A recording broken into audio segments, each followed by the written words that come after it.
Good afternoon, everyone. Welcome to day 2 of the Education Abroad Fair. This afternoon, we are going to talk about some programs in the United Kingdom and Ireland. I'll do some introductions shortly so that you know who I am and a little bit about me, but I want to start with the CSU land acknowledgement.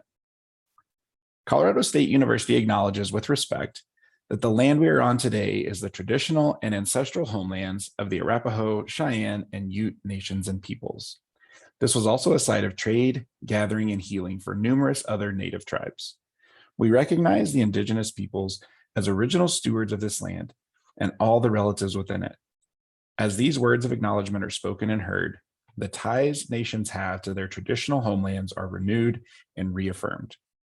CSU is founded as a land-grant institution, and we accept that our mission must encompass access to education and inclusion, and significantly, that our founding came at a dire cost to Native nations and peoples whose land this university was built upon. This acknowledgement is part of the education and inclusion we must practice in recognizing our institutional history, responsibility, and commitment. If you would like to turn this land acknowledgement into action, I would encourage you to start by reaching out to the CSU Native American Cultural Center to learn more about how you can engage with, support, and advocate for Native tribes whose lands we occupy. My name is Christopher Snodgrass. My pronouns are he, him, and his. I am an Education Abroad coordinator, and I manage our exchange programs in the UK, Ireland, Australia, and New Zealand, as well as all of our international internship programs around the world. Joining me today is my colleague, Nicole Pulaski, who will serve as the moderator for this session. Thank you for being here, Nicole. Our webinar does not have a chat function, but there is a Q&A where you can post questions and interact with Nicole. We'll end the session with a few minutes for questions, but feel free to post your questions as we go through the presentation as well. Before we jump into talking about the UK and Ireland, I want to dispel some myths about education abroad. First things first, an education abroad experience really should not delay your graduation. In fact, with good planning, it will enhance your degree, help you graduate on time, and in some cases, maybe even help you graduate early. Second, there's a myth that education abroad is more expensive than courses and living here at CSU and in Fort Collins. They're expensive programs, but many are priced similarly to the cost of attendance at CSU and a semester in Fort Collins, and some programs are even less expensive. Third, if you start early and talk to your academic advisor about going abroad, you absolutely will be able to fulfill course requirements while abroad. These can be courses required for your major or electives. We recommend getting started early by working with your academic advisor and our office. Lastly, our risk management team has certainly had a busy time since the pandemic began. We have an international risk manager who constantly monitors and communicates some of the challenges and risks that students may face while they're abroad. And by working together, even in the midst of a pandemic, we can foster responsible and successful experiences. All right, let's talk a little bit more about the UK and Ireland. Here's a breakdown of the number of students in each academic department who've gone abroad to the UK or Ireland over just the last few years. As you can see, students from every area of CSU go to the UK and Ireland. While some departments may see a slightly larger number of students go abroad to this region, you can really see students from all over campus find programs that work for them in the UK and Ireland. So why might you want to study in the UK or Ireland? Here's a couple of reasons. There are certainly more. The prevalence of English, I know for a lot of students, communication barriers are an issue or a concern. And certainly the prevalence of English in both of these countries being the main language spoken is definitely a benefit. Another huge benefit is you can use your GI Bill funding to go abroad to several different universities in the UK and Ireland. The ease of personal travel, both the UK and Ireland have really robust public transportation systems. Getting around to the rest of those countries is super easy from wherever your home base happens to be, and that ease of travel is a huge benefit. And then with that comes access to the rest of Europe, particularly from Dublin and from London. Getting to the rest of Europe is super easy. There's a train. There are obviously some flights that are super affordable, particularly compared to what we're accustomed to here in the US. Both of these locations are also multicultural destinations, or at least there are multicultural destinations available in both countries, particularly places like London and Leicester and Dublin. These are really kind of international hubs where there's so much influence from so many different cultures around the world. And it's so cool to be in a place where you have all of that influence in one place And then lastly, academic fit. We have so many different partnerships across the UK and Ireland that are really great academic fits for just a number of different majors. And so whatever you're studying, there's likely at least going to be a couple of options in this region that are going to be a good academic fit for you. So let's talk about some specific programs in the UK and Ireland.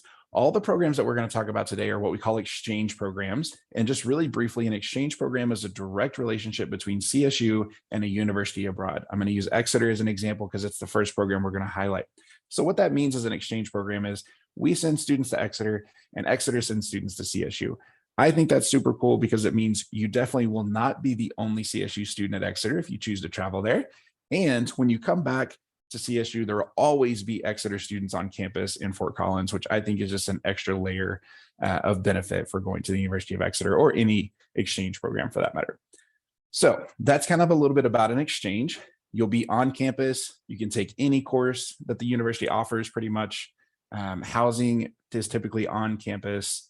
And so exchange programs are a really great option. The University of Exeter specifically is a member of what we call the Russell Group. This is similar to the Ivy League or the British version of the Ivy League. And so it's somewhat similar to getting to come to the US and study at a place like Yale for a semester or for an academic year, which is pretty cool. So Exeter has a couple of different campuses. The Streatham campus is located in the city of Exeter, which is a town of about 130,000, a little smaller than Fort Collins, but very similar. And then there's the Penryn campus, which is located in Cornwall. Both of these campuses are located on what's called the Southwest Peninsula, part of England. The Penryn campus is a little bit further out on the peninsula, and this campus really focuses on engineering and environmental sciences, and there's really cool fieldwork opportunities at Penryn where you would actually go to another part of England or even another part of the world in some cases and do some kind of hands-on fieldwork as part of your coursework. The University of Exeter is also unique among our exchanges because they have a summer school available.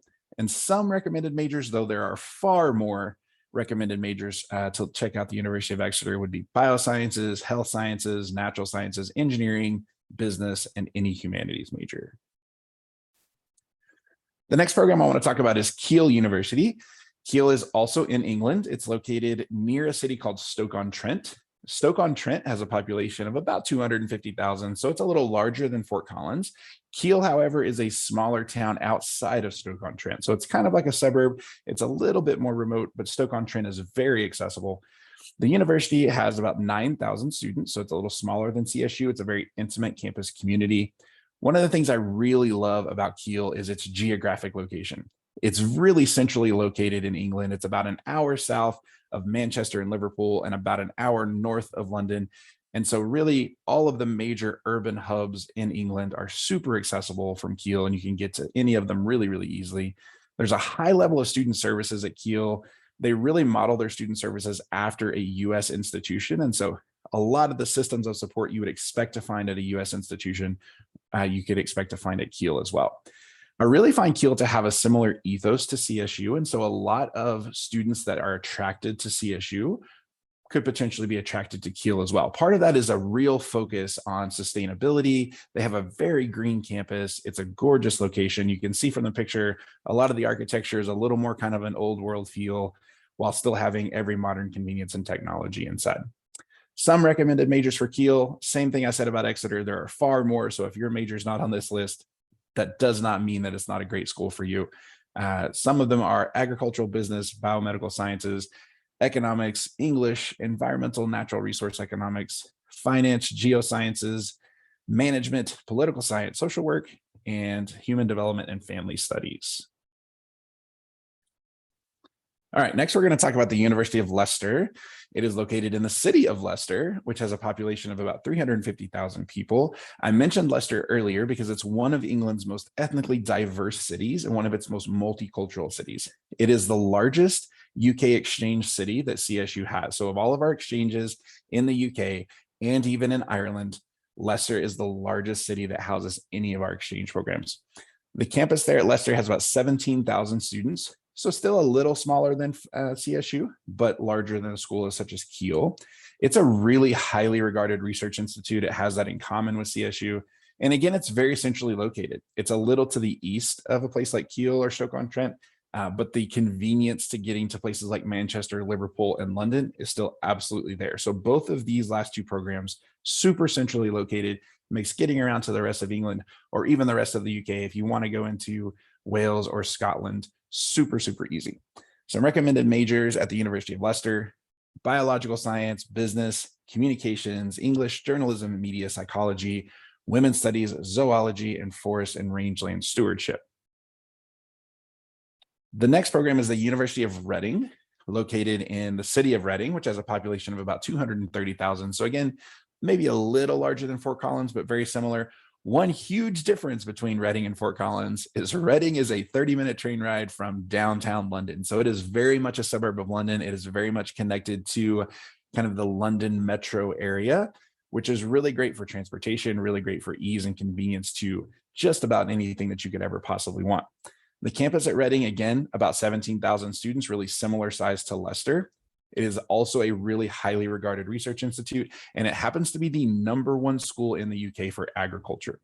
There's a large international student population at Reading, and some recommended majors, some of which you'd expect from what we've talked about: agriculture, animal sciences, biological sciences, chemistry, business, humanities, equine sciences, fish and wildlife, and marketing. Next, we're going to talk about Swansea University. This is our only exchange program in Wales. It's our only UK exchange outside of England. It is located in Swansea, Wales, with a population of about 240,000.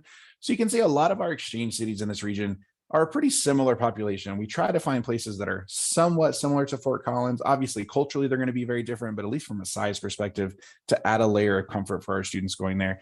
The campus is a little on the larger side, 20,000 students at Swansea University. There's a couple different campuses in the city. One main campus has most of the students. Overall, there's about 20,000.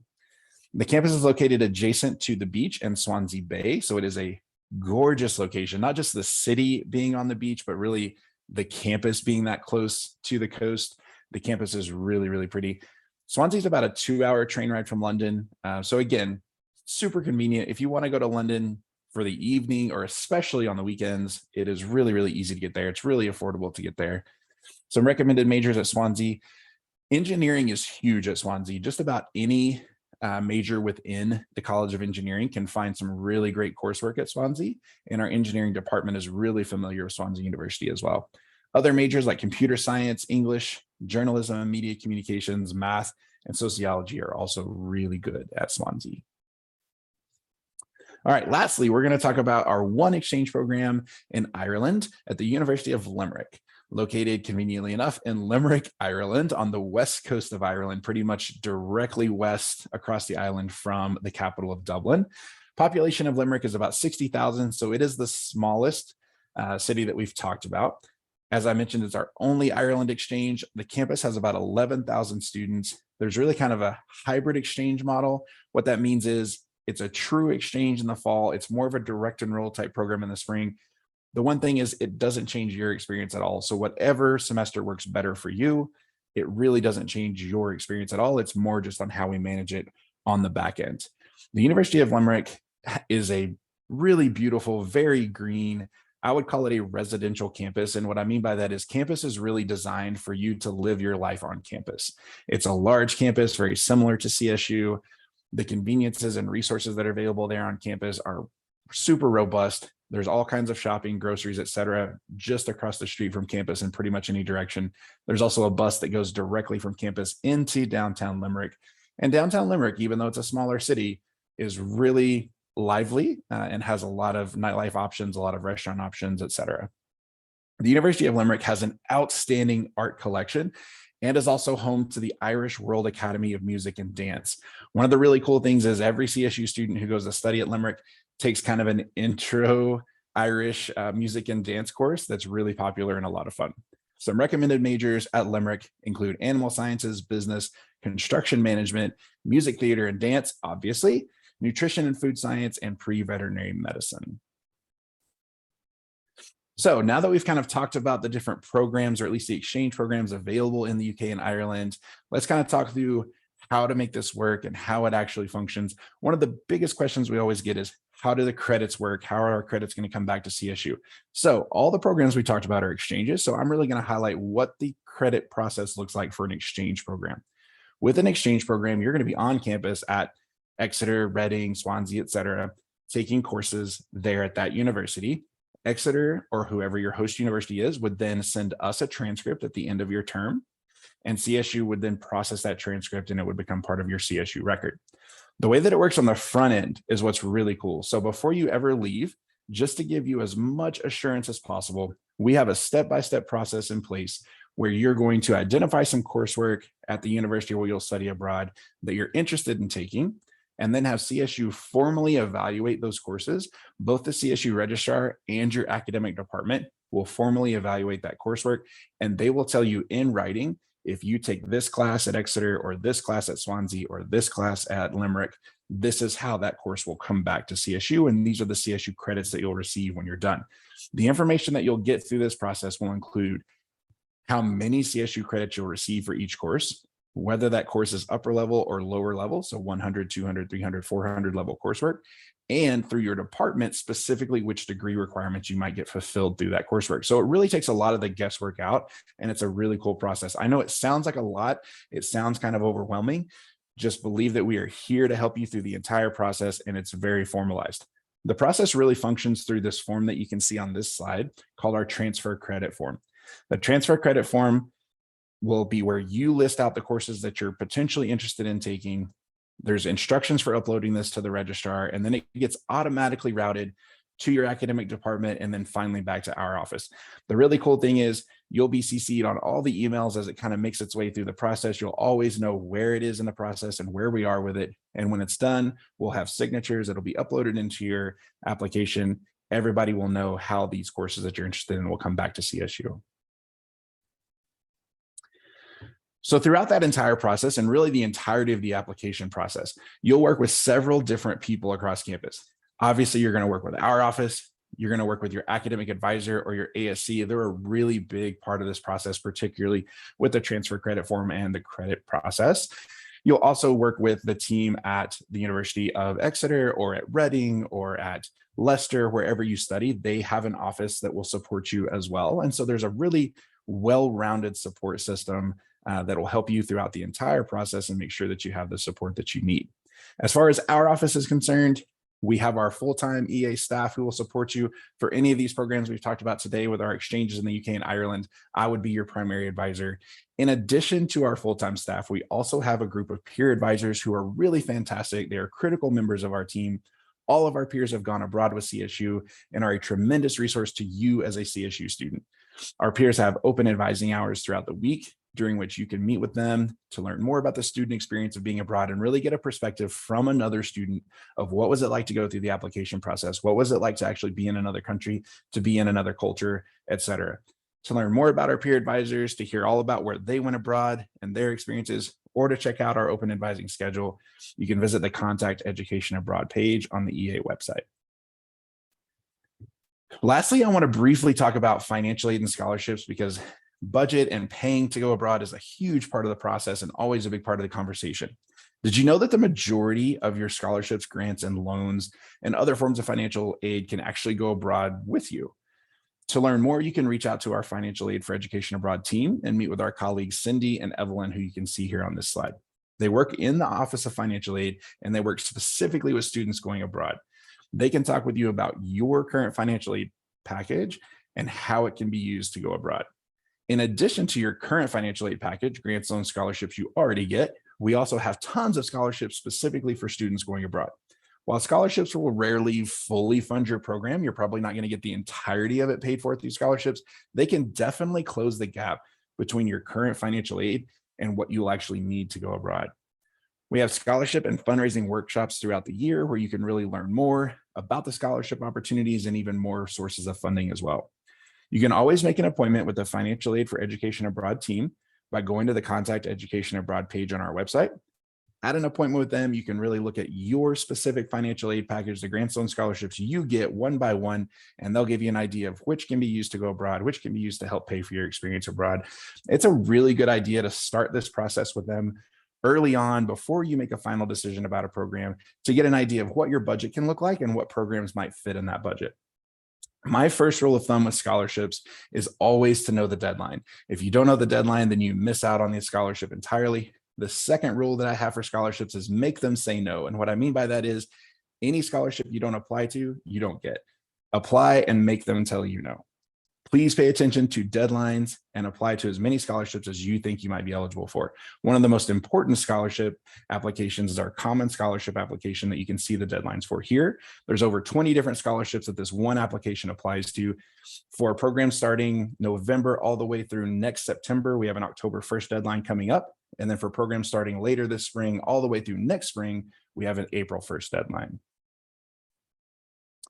So that's the presentation. That's kind of the overview of going abroad to the UK and Ireland. Some really important next steps. Open advising is a fantastic first step to get going. Even if you know the region you want to go to, but there's a couple different programs you're looking at, open advising is a great way to kind of get a better idea of what those programs look like, what program might be right for you, and where you need to go next in the process.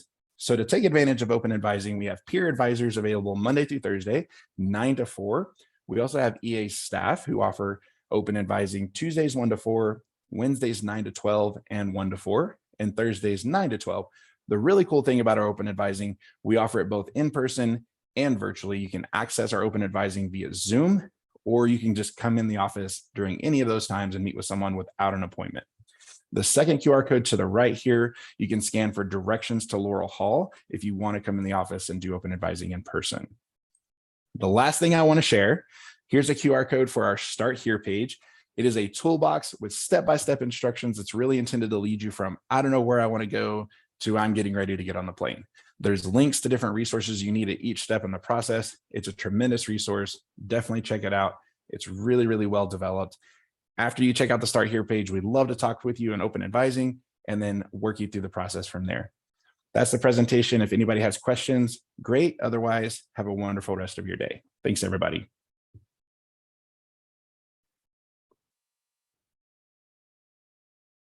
All right, there's no questions in the chat, Christopher, so I'll go ahead and wrap it up. Thanks, Nicole. Thank you.